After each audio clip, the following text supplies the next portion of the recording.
Coucou mes viewers, j'espère que vous allez bien. Donc je viens aujourd'hui avec une nouvelle recette. C'est une pâte à tartiner hyper protéinée. Oui, je suis sur ma lancée des repas diététiques. Et c'est vrai que la pâte à tartiner, tout le monde aime, mais malheureusement c'est trop riche.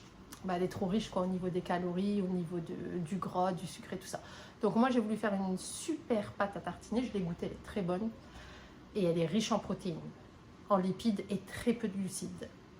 Donc voilà, donc je vous dis à tout de suite pour la recette, mes petits viewers.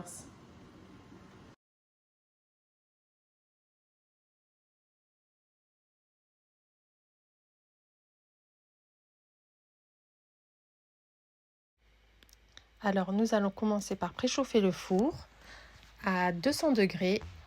Ensuite nous allons prendre un plat, disposer les amandes à l'intérieur, bien les répartir et les cuire pour une dizaine de minutes. Ensuite, une fois que les amandes sont cuites, nous allons venir les mettre dans le mixeur. Moi personnellement, ce mixeur m'a lâché en cours de route. Il faut choisir vraiment un très bon mixeur. Donc, entre-temps, j'ai dû prendre un nouveau mixeur. Et là, j'avais déjà incorporé l'huile, les 40 g d'huile. Ce qui donne cette jolie pâte. Une fois que nous avons bien broyé le tout, nous allons rajouter au fur et à mesure le reste des ingrédients. Donc, le cacao en poudre,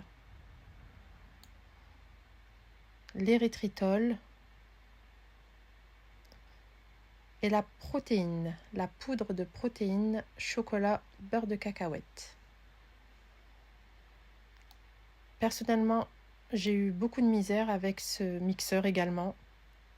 Donc ce que je conseille, c'est qu'une fois qu'on a broyé nos amandes avec l'huile, les mettre dans un saladier et venir mélanger le reste des ingrédients ensemble. C'est beaucoup mieux. Et ça va beaucoup plus vite également, car j'ai perdu quand même du temps. Même si c'est pas une préparation qui est très longue, vous allez voir. Mais c'est une préparation qui est très bonne.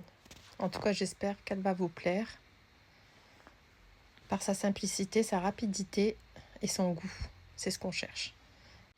Et le petit bonus, c'est qu'elle est riche en protéines, donc diététique. On peut se faire plaisir sans culpabilité. On rajoute l'eau petit à petit. Bien sûr, je vous conseille de le faire dans le saladier. Comme vous pouvez le voir, mon appareil ne voulait pas mélanger les ingrédients. Donc, j'ai pris un saladier et j'ai continué à ajouter l'eau petit à petit dans le saladier. C'était beaucoup plus simple et j'aurais dû le faire dès le départ au final.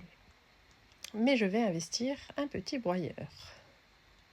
Donc voilà, on continue à rajouter l'eau. Il faut à peu près 100 ml, à peu près. Après, en fonction de la quantité que vous voulez obtenir. Moi, je voulais une pâte pas très liquide, mais pas très épaisse. Donc voilà, mes viewers, la pâte est finie. Nous allons préparer un bocal et verser la préparation. Vous pouvez la conserver à température ambiante. À bientôt mes viewers. Bon appétit!